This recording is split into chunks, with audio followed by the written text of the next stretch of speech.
সেগুলো তো ডাক্তারবাবুকে বলতে হবে খুলে। ছাড়ো না, এখন আগে দাদাকে সুস্থ হতে দাও, তারপর। না সেই ঠিক আছে, কিন্তু সুস্থ হওয়ার সঙ্গে তো এই কথাগুলো না বলার বা না জানানোর কোনো সম্পর্ক নেই। এমনিও দাদা যা স্ট্রেসের মধ্যে দিয়ে যাচ্ছে। কিসের স্ট্রেস? নতুন বিয়ে করেছে, আর তাছাড়া চাকরির স্ট্রেস তো আমাদের সবার জীবনে আছেই, এছাড়া আর কি? আর তাছাড়া ফ্যামিলিতে মাত্র তো তোমরা কয়েকজন রয়েছো, তাহলে স্ট্রেস কিসের? দেখুন, এসব ফ্যামিলির কথা আমি তো সব এখানে বলতে পারছি না। কেউ যদি নিজের ইচ্ছে স্ট্রেস নিতে চায়, তাকে তো আটকানো যায় না, তাই না? তোমাকে বললাম না, তোমাকে বললাম এখন এই মুহূর্তে এই কথাগুলো বলো না। তুমি এখন এখানে এসছো কেন? এখানে এখন এসে কি লাভ? হ্যাঁ, তোমার তো আজকে একটা ফাংশন ছিল না? হ্যাঁ ছিল, কিন্তু এখন এটা প্রায়োরিটি, তাই এখানে এসেছি। এখানে এসেছো লোকে নিন্দে করবে বলে, তা না হলে তুমি নিশ্চয়ই আসতেন।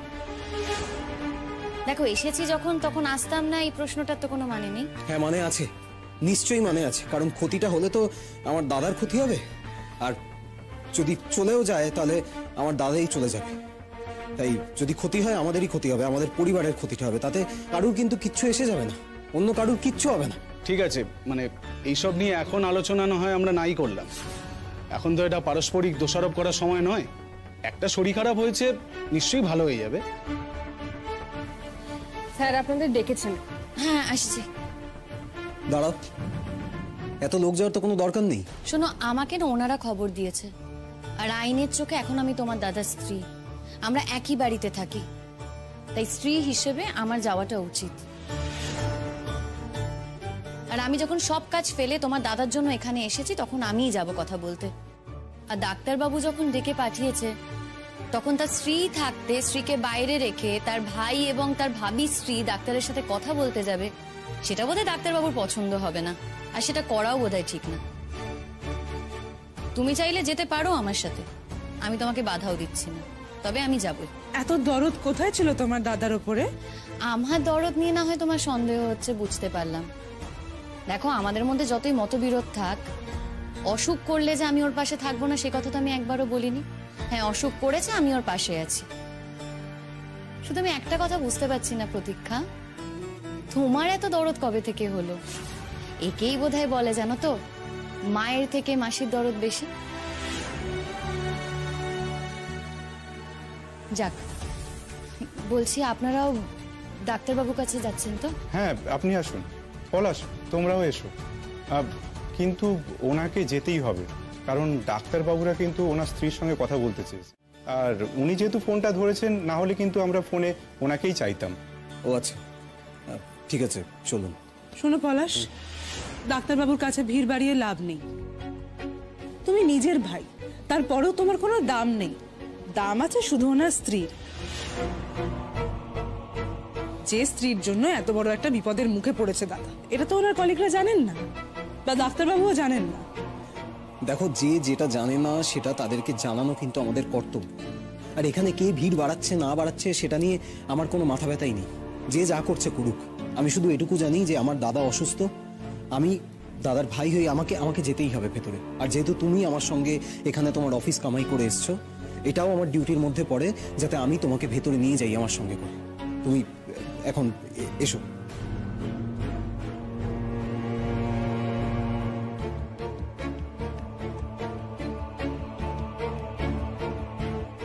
আপনার নাম ডোবাবো না, আমরা দেখবেন খুব ভালো করে পারফর্ম করব। আরে কি গো, তোমরা সবাই চুপ করে আছো কেন? কিছু বলো। তোকে বোঝাতে পারবো না শিমুল, সত্যি বলছি তোকে বোঝাতে পারবো না আমি বলে। ন্যাচারালি উনি কিন্তু খুব অসন্তুষ্ট হয়েছিলেন শিমুল, বলছিলেন যে আমরা খুবই আনপ্রফেশনাল, আর ভবিষ্যতে যেন ওনার কাছে কোনো প্রোগ্রাম নিয়ে না আসি।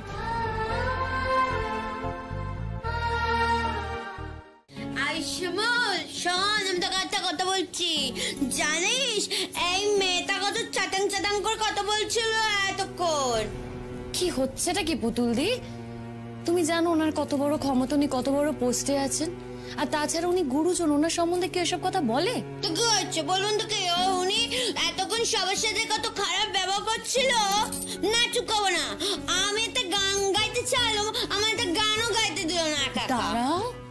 ম্যাডাম প্লিজ ম্যাডাম কিছু মনে করবেন না, ওর কথা মানে বুঝতেই তো পাচ্ছেন।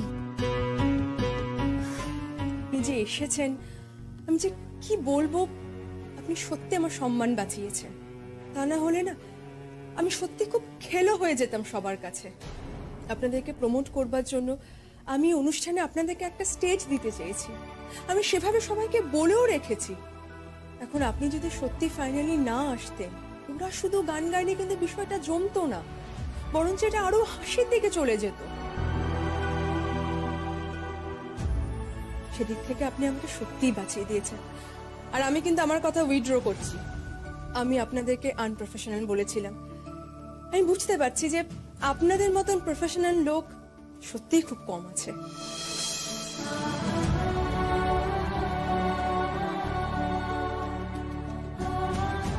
আপনি যে প্রফেশনাল সেটা কিন্তু আপনি প্রথম দিনই প্রমাণ করে দিয়েছেন। হয়তো আপনার যে সিচুয়েশন, অন্য কোনো মেয়ে হলে সেটা সহজে পারতো না।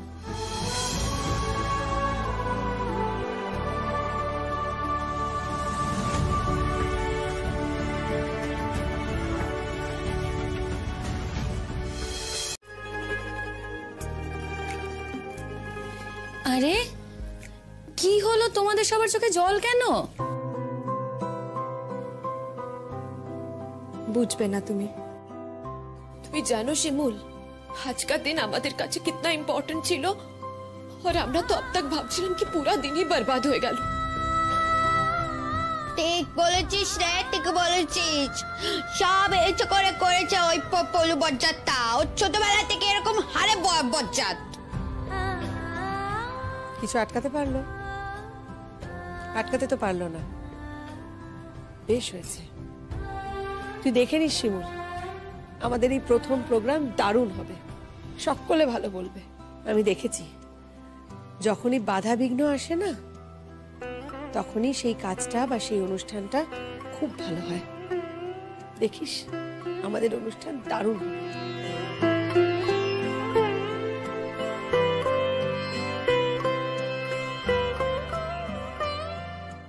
আমার প্রতিবেশীদের জন্য, আমার বন্ধু বান্ধবদের জন্য আমি আরো একটু ভাবতে স্বাচ্ছন্দ্য হই, আর এভাবেই এখানকার কাজ এগিয়েছে।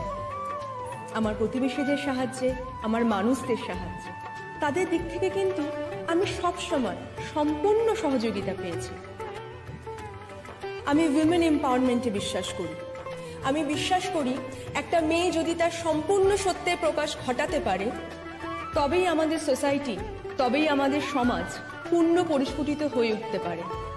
আর সেজন্য সমাজের যে দুটি অবিচ্ছেদ্য অংশ, নারী এবং পুরুষ, তাদের সকলকে কিন্তু হাতে হাত মেলাতে হবে।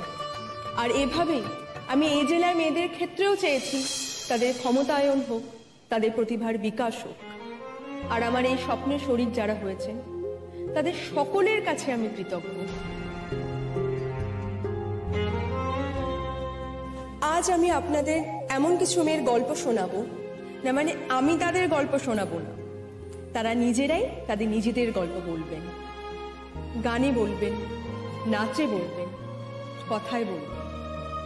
সেই মেয়েরা তাদের সদ্য একটি দল তৈরি করেছে। সেই দলের নাম মনের কথা কই। যারা এইভাবে শুধু নিজেদের মনের কথা নয়, আপনাদের মনের কথাও টেনে বার করবে। যদি তাদের পারফরমেন্স আপনাদের ভালো লাগে, তাহলে আপনারা তাদের প্লিজ উৎসাহ দেবেন। আমি কিন্তু তাদের পারফরমেন্স দেখার জন্য অধীর আগ্রহে অপেক্ষা করছি। এরই মধ্যে একজনের পারিবারিক দুর্যোগ ঘটে গিয়েছিল। তারপরেও যে তিনি এই অনুষ্ঠানে অংশগ্রহণ করতে পারবেন, এটা আমি সত্যি ভাবতে পারিনি। কিন্তু তারপরও উনি সব বাধা কাটিয়ে এই অনুষ্ঠানে এসেছেন। আর এর থেকে বোঝা যায়, যে কুড়ি আজকে ফুল হয়ে ফুটে উঠবে, সে ফুল কিন্তু আর অন্য কোনো ফুল নয়, পারিজাত ফুল, যা সারা জীবন সৌরভ ছড়িয়ে রাখবে মানুষের মনে। আপনারা সবাই ভালো থাকবেন। নমস্কার। এত চেষ্টা করলি কিন্তু কিছুতেই কিছু করতে পারলি না, কোনোভাবেই আটকাতে পারলি না। দেখ এখন ডিএম ম্যাডামকে কিরকম টুপি টাপা পরিয়ে নিজে নাম কেনার ব্যবস্থা করছে। আরে আগে আগে তো ওরকম সবাই করে, স্টেজে উঠতে দিয়ে আগে, তারপর দেখা যাবে। ডিএম ম্যাডাম কি ওকে ছেড়ে দেবে নাকি ভাবছিস? আমরা এসেছি বলে কত সমালোচনাতেই না পড়তে হবে। সেটা ভালো করে বুঝতে পারছি। কেন, কিসের সমালোচনা? না, ও আসলে বলছে যে আমার তো শরীর খারাপ ছিল, আমি তো শরীর খারাপ নিয়ে এখানে এসেছি, সেই সব নিয়ে যদি আবার কিছু কথা বলে। মানে তুই কি এখন ওর কথায় ভয় পাচ্ছিস নাকি? শোন, ও তো একা কথা বলে না, পাড়ার লোকজনকে নিয়ে এসে কথা বলে। দেখছিস না এখন মাকেও কিরকম হাত করেছে। শোন, মায়ের কথা আলাদা।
কাঁদছো কেন দিদি?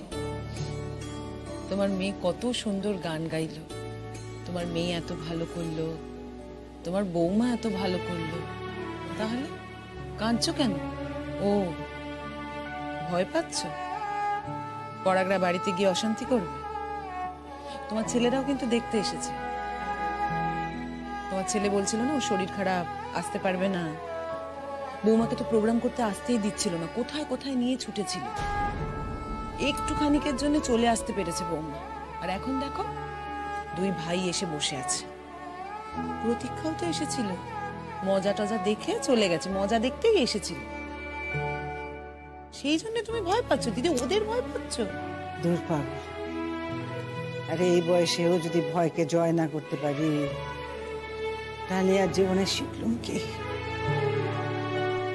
ভয় পাইনি, ভয় পাই, কি করবে ওরা আমার বলতো?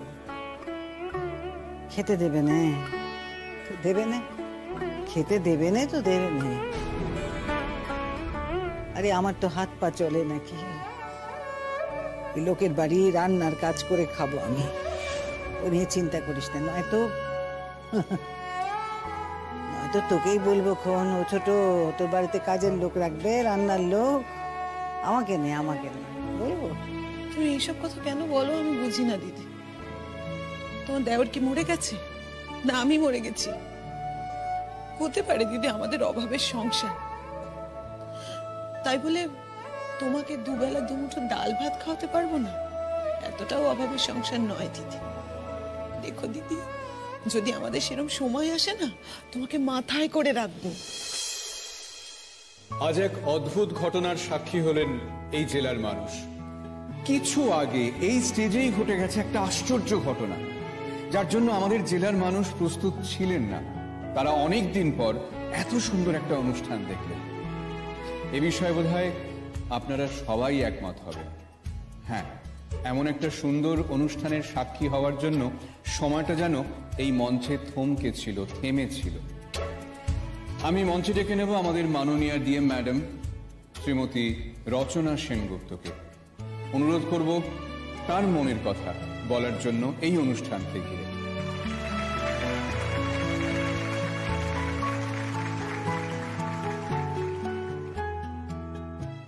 এই যে শিমুল মেয়েটি, ওদের নিজের ব্যক্তিগত জীবনে কতটা অত্যাচারিত, কতটা নির্যাতিত সেটা আপনারা ভাবতেই পারবেন না। নির্যাতন, লাঞ্ছনা, গঞ্জনা ওর নিত্য দিনের সঙ্গী, নিত্য দিন ওর সাথে এটা হয়। আপনারা ভাবতেই পারেন এরকম একটা অনুষ্ঠানে এসে কেনই বা নিজেদের পারিবারিক জীবনের কথা বলছি। কারণ কি বলুন তো, আমরা আমাদের মনের কথাটাই তো বলতে চাই। আপনাদের মনের কথা, আমাদের মনের কথা যদি মিলেমিশে একাকার হয়ে যায় তবেই না আমাদের স্বপ্ন সফল হবে। তা নাহলে কি করেই বা হবে? এই যে শিমুল কিভাবে আজকে এসছে, তাকে এখানে আসতে যাতে না দেওয়া যায় তার জন্য যত রকম ভাবে প্রচেষ্টা করা যায় সবটাই কিন্তু শিমুলের স্বামী করেছে। ওই যে দেখুন বসে আছে, ওই যে সশরীরে সুস্থভাবে বসে রয়েছে। উনি পেশায় একজন শিক্ষক। অথচ আজকে যাতে শিমুল এই অনুষ্ঠানে আসতে না পারে তার জন্য উনি হসপিটালে ভর্তি হয়ে গেলেন। ওনার নাকি হার্ট অ্যাটাক হয়েছিল, যদিও ডাক্তাররা সেটা বলেননি, ওনার নাকি হয়েছিল। কিন্তু এটা সত্যি কথা নয়, এটা একটা অভিনয়। যে অভিনয়টুকু ওকে করতে হয়েছিল যাতে শিমুলকে আটকানো যায়। শুধু তাই নয়, হসপিটাল থেকে ওকে বাড়ি নিয়ে যাওয়ার পরেও শিমুল আসতে চেয়েছিল, তখনও তাকে বাধা দেওয়া হয়েছে।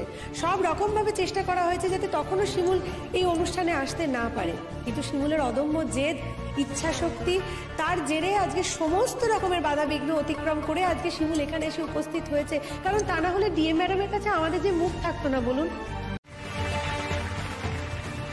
দেখছিস দাদা, তোর বউ সকলের সামনে কেমন তোকে ছোট করছে, দেখ। ঠিক এই জন্যই না আমি আসতে চাই।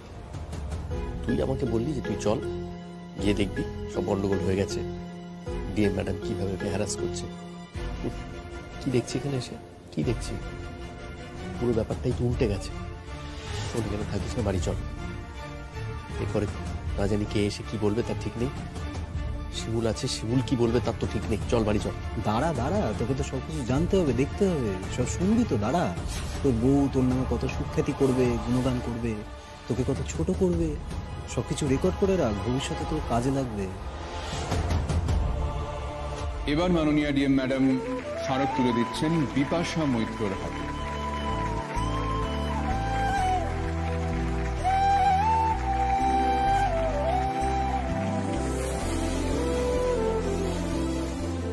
এবার সুচরিতা মুখার্জিকে কিছু বলার জন্য অনুরোধ করছি।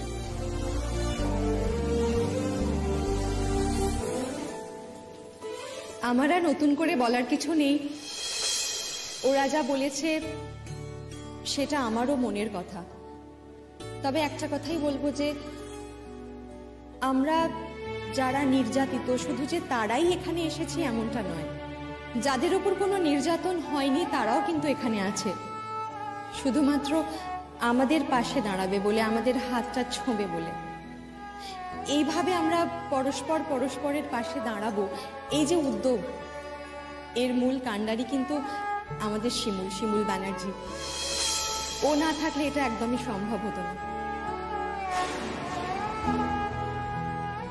আমি ভালোবেসেই বিয়ে করেছিলাম।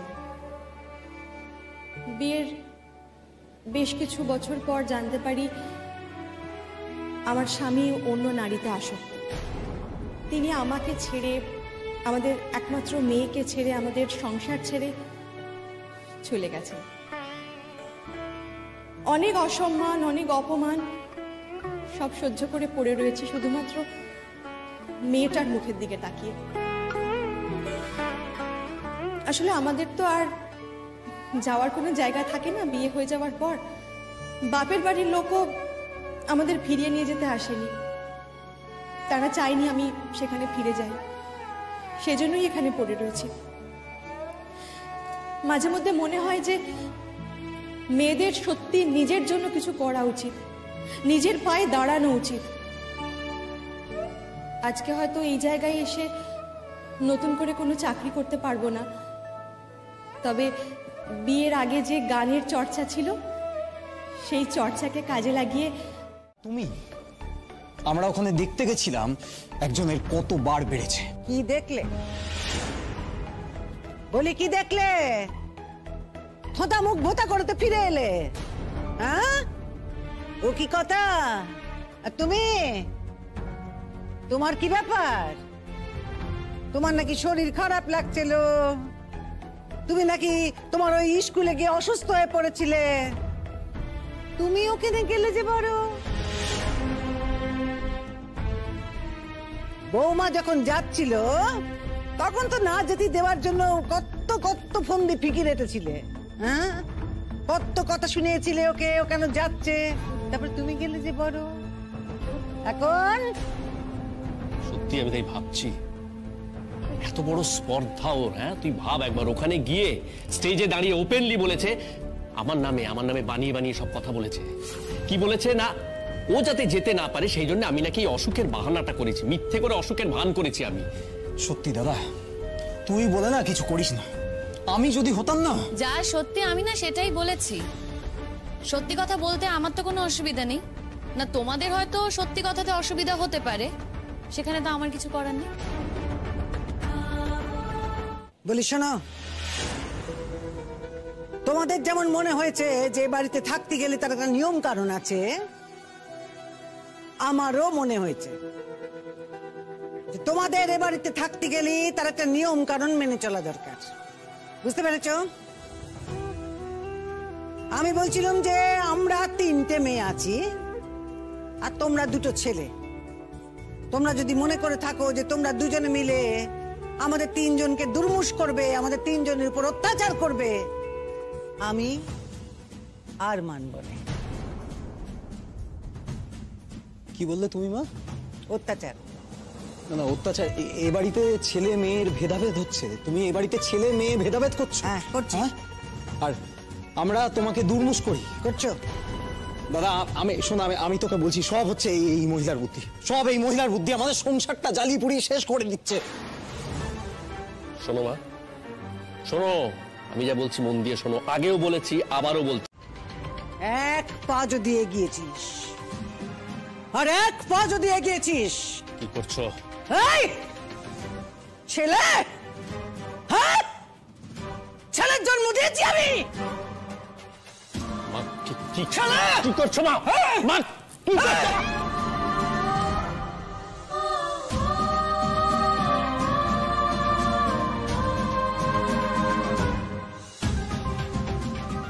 আরে একটা পা এগোবি না, একটা পা বলে দিলুম আমি। শোন, তোদের থেকে না আমার গায়ের শক্তি অনেক বেশি। দেশ গায়ে বড় হয়েছে আমি, খেলে ধুলে মাঠে গাছে। তোমাদের মতন বড় হওয়া নয়, তোমাদের থেকে আমি এখনো বেশি শক্তি ধরি। কি ভেবেছ মায়ের বয়স হয়েছে?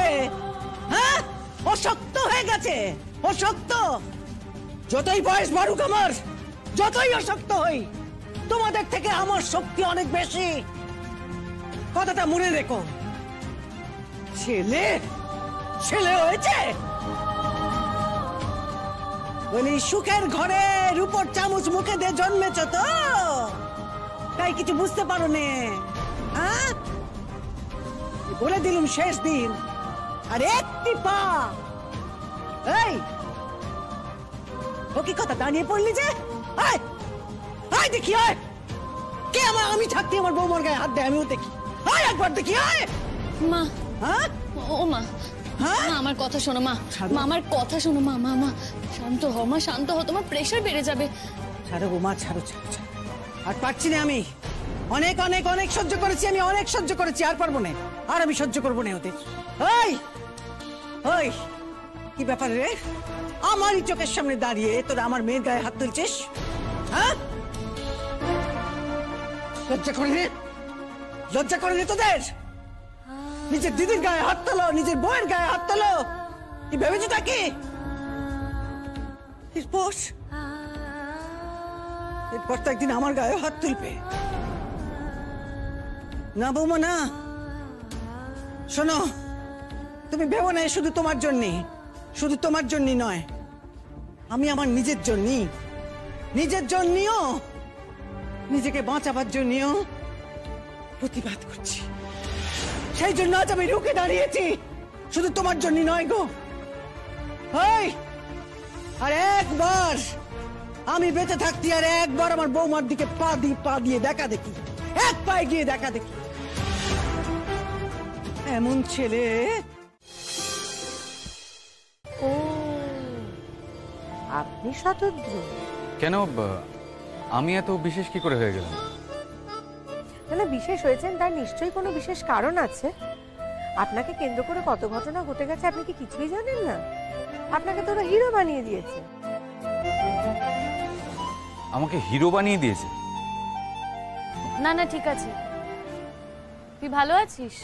আচ্ছা তুই কি আমাকে চলে যেতে বলছিস? আচ্ছা আমি কেন বলতো তোকে চলে যেতে বলবো? তুই তোর রাস্তায় যাবি, আমি আমার রাস্তায় যাব। আচ্ছা আপনাদের সাথে তো প্রথম আলাপ হলো, তো সেই সুবাদে একসাথে একটু চা তো খাওয়া যেতেই পারে। না তার কোনো দরকার নেই, আমাদের তাড়া আছে। এগিয়ে দেবো। হ্যাঁ এতটাও বদল করতে চাই না আমরা। একটু বদল করতেই পারি, কেন গো সুস্মিতাদি? শিমুলের বন্ধু যখন আমাদেরও তো বন্ধু, সেই সুবাদে একটু চা খেতেই পারি, কি আছে? হ্যাঁ চলুন তো চা খাবো। আরো তো বলছে এগিয়ে দেবে, এগিয়ে দিতেই পারে। বাসাদি প্লিজ। নেই আমিও চা খাবো, আমারও খুব চা খেতে ইচ্ছে করছে। ঠিক আছে তাহলে তোমরা বরঞ্চ চা খাও, আমি এগোই। এই তুই ঢং করিস না, এক কাপ চা খেলে কি এমন ক্ষতি হয়ে যাবে রে? আগের দিনের ঘটনা তো সবই জানো, তারপরও এসব কথা বলছো। সেই জন্যই তো প্রতিশোধ নেব। একসাথে সবাই মিলে চা খাবো, তারপর শতদ্রু আমাদের ওই বাড়ি অব্দি এগিয়েও দিয়ে আসবে। আমি দেখবো কত দূর কি হয়। কেমন আছিস তুই? দিব্যি আছে। শুনে এই সোজা সাপটা মিথ্যে কথাটা না বললেই পারতিস। তবে একটা কথা বুঝতে পারছি, তুই যুদ্ধটা জয় করেছিস। আমরা আছি না, युद्ध না করে যাবে কোথায়? युद्ध তো জিততে भी হবে। और वैसे भी ওর মধ্যেই তো ওই জয়ের বীজ লুকিয়ে আছে। হ্যাঁ তুমি আমাদের সবাইকে জয়ের কথা বলো, খুদ হেরে গেলে চলবে? হ্যাঁ চলুন চলুন, রাস্তায় দাঁড়িয়ে কথা বলে তো লাভ নেই, আমরা বরং কোথায় একটা বসে চা খেতে খেতে কথা বলি। তোমরা যাবে? জরুর।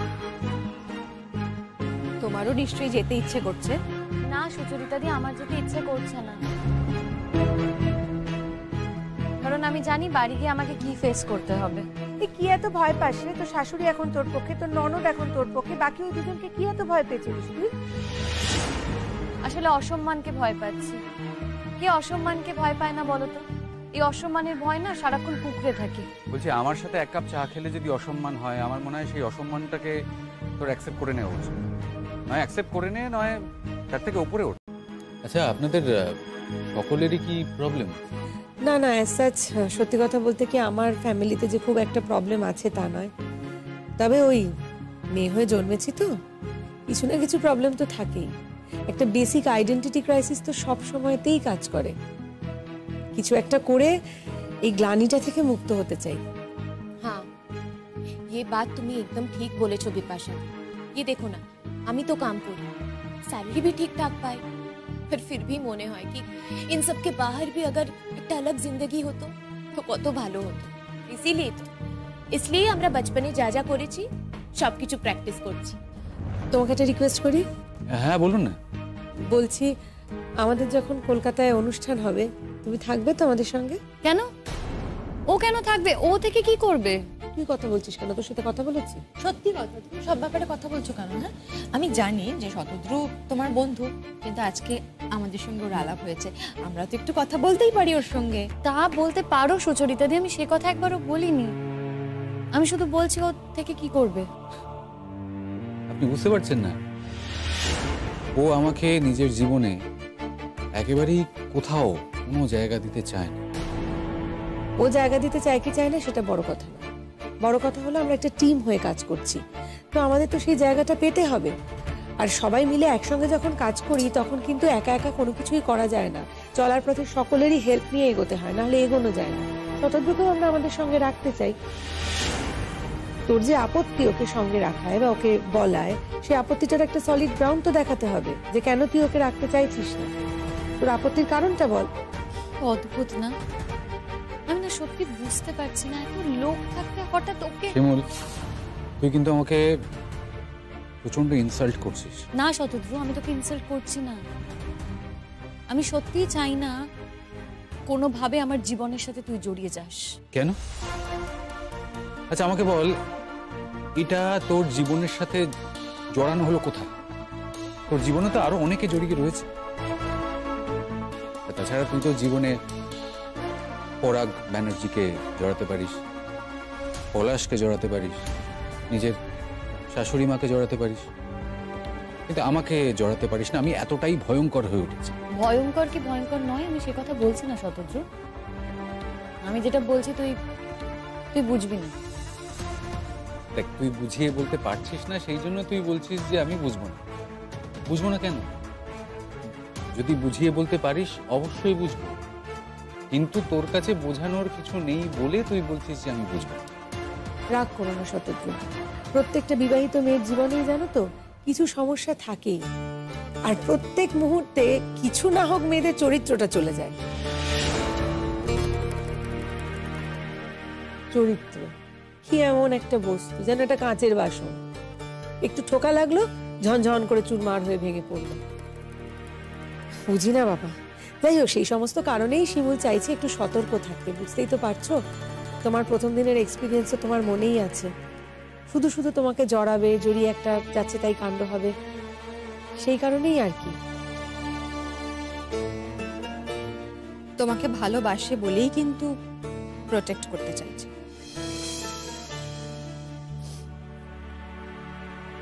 তোমরা কি এবার উঠবে? শিমুল, क्या हुआ? কোথায়? কিছু হয়নি। আচ্ছা বা, আমি একটু এগিয়ে দিয়ে আসতে পারি? না, দেখ অনেকটা দেরি হয়ে গেছে, আমি যদি কিছুটা তোদের এগিয়ে দিই তাহলে। বললাম তো দরকার পড়বে না। আমরা না একটা ক্যাব নিয়ে নেবো, আমরা এখান থেকে একটা ক্যাব বুক করে নেবো, ভাড়াটা আমরা শেয়ার করে দিয়ে দেবো, কোনো অসুবিধা হবে না। তবুও আমার গাড়িতে যাবেন না কেন? তার দরকার হবে না শতদ্রু, একটু তোমার গাড়িতে যাব, তারপর নেবে আবার ক্যাব বুক করতে হবে। এই অল্প খানিকটার জন্য তো আর ক্যাব বুক করা যায় না। তারপর জানোই তো তুমি আমাদের পাড়ায় যাবে, সেই যে ঘটনাটা ঘটেছিল তোমার নিশ্চয়ই মনে আছে। তার থেকে কি দরকার বলো এত ঝামেলা? অপেক্ষা করো, নিশ্চয়ই এমন একটা দিন আসবে যেদিন তুমি মাথা উঁচু করে আমাদের পাড়ায় যেতে পারবে, কোনো কিছুতেই আর কিছু মনে হবে না, সবটা ইগনোর করতে পারবে। আজকে সেই দিনটা আসেনি শতদ্রু। एग्जैक्टली, সেই দিন কিন্তু একদিন আসবেই। हाँ, আমরা এক্সপেক্ট করি কি हम लोगों के बीच अगर केউ ওর জীবনে সুখী হবে তো আমাদের খুব ভালো লাগবে। এই যে বিপাশাদি ওর ফ্যামিলিতে খুব সুখী। पर আমরা তিনজন और भी तो আছি। हम लोगों के अंदर अगर শিমুল একটা নয়া জিন্দগি পাবে, খুশ হবে, তো আমরা जैसे भी हो আমরা অনেক খুশ হব, আমাদের অনেক ভালো লাগবে। আর সুচরিতা দিকে बारे में तो তুমি জানোই না, ওর হাজবেন্ড ওর সাথে থাকে না। जो भी हुआ अच्छा ही हुआ। আর আমার হাজবেন্ড ওর তো স্পাইনই নেই। पर हाँ, এটা বলতে পারবো না কি ওর সাথে থাকা যায় না, শিমুলের হাজবেন্ডের সাথে তো থাকাই যায় না। इसलिए আমরা চাই কি जितनी जल्दी हो सके শিমুল এখান থেকে বেরিয়ে আসুক। বেরিয়ে আসতে গেলেই যে অন্য কোথাও থাকতে হবে তার তো কোনো মানে নেই শীর্ষা। তুই তোমাকে ভালোই বাসিস। বাহ, সবকিছুই জানিস তো তাহলে। হ্যাঁ, ভালোবাসলে তো এরকম ভিখিরির মতো করতে হতো না আমাকে। কেন করছিস তুই ভিখিরিপানা? আমি তো সেটাই বুঝতে পারছি না।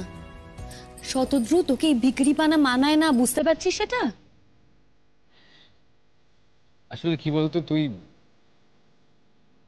বুঝবি না। কি এমন কথা যেটা আমি বুঝবো না? আসলে ভালোবাসার প্রচুর জ্বালা, বুঝলি? নিজের ফাঁদে আমি নিজেই পড়ে গেছি।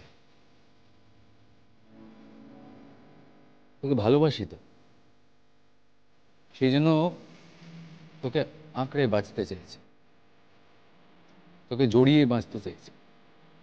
তুই আমাকে বারবার প্রত্যাখ্যান করছিস, তাও আমি তোকে বারবার যোগাযোগ করছি। কেন? কারণ আমি তোকে ভালোবাসি। সুতরাং তুই আমাকে যতই প্রত্যাখ্যান কর, যতই আমার সাথে অন্যায় কর, আমি তোকে ছাড়া থাকতে পারবো না। শিব,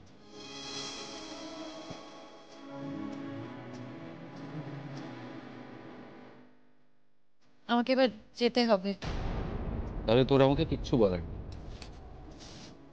কি বলবো আর বল? কিছুই বলার নেই। কেউ যদি কাউকে ভালোবাসে না, সেই ভালোবাসাটা তো একদিন কর্পূরের মতো উবে যায় না। এটা রয়েই যায়। তবে হ্যাঁ, আগের মতো তো আমি আর ছুটে গিয়ে তোকে বলবো না, কি রে আমাকে ভালোবাসিস তো? তো ভালোবাসা তো রয়েই যায়। এখন সব বলাগুলো ভেতরে ভেতরে হবে, নিজের সাথে নিজের কথা হবে। কেন? সেটাই সেটাই তো আমি জানতে চাইছি। কারণ আমার একটা অন্য জীবন শুরু হয়ে গেছে। সেই জীবনটা অসফল হোক আর যাই হোক না কেন, সেই জীবনটাকে তো আমি অস্বীকার করতে পারি না। কতদিন স্বীকার করবি, কতদিন স্বীকার করবি তুই এরকম একটা অসুস্থ জীবন, যেখানে একটা সুস্থ, একটা সত্যি জীবন তোর সামনে দাঁড়িয়ে রয়েছে? দেখ, আজ যা ভালো কাল তো সেটা ভালো নাও লাগতে পারে। কি গ্যারেন্টি আছে বলতো এই ভালোবাসাটা রয়েই যাবে? শতদ্রু শুধু শুধু মরিচিকার পেছনে ছুটিস না। যেটা প্রথম দিন হয়নি সেটা জোর করে আর হওয়ানোর চেষ্টা করিস না। তার মানে বিষয়টা দাঁড়ালো যে তুই আমাকে ভালোবাসিস, কিন্তু শুধুমাত্র তুই আমার কাছে আসতে চাইছিস না, তাই তো? এক্স্যাক্টলি। কাছে এলে তো সব চেনা হয়ে যাবে, সব মোহ কেটেও যেতে পারে। তখন তুই চেনা হয়ে যাবি আমার কাছে। এমনও হতে পারে যে আমি বোর হয়ে গেলাম। কই, আগে তো তুই এই ধরনের কথা বলিসনি। ইম্যাচিওর ছিলাম। ইম্যাচিওর? এটা ম্যাচুরিটি? মানে এতদিন একটা সম্পর্কে ছিলি আর আজকে তুই আমাকে এই কথাগুলো বলছিস? ক্ষমা করে দে আমাকে।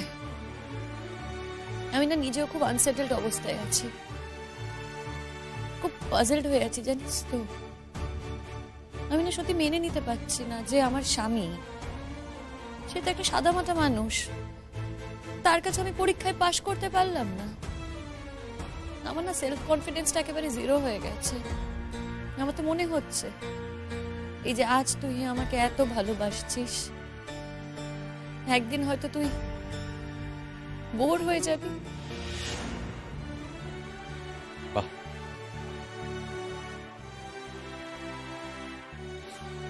এক্সিলেন্ট। আসলে আর কোনো কথা বলার জায়গাই রাখলি না। ঠিক আছে, আসি।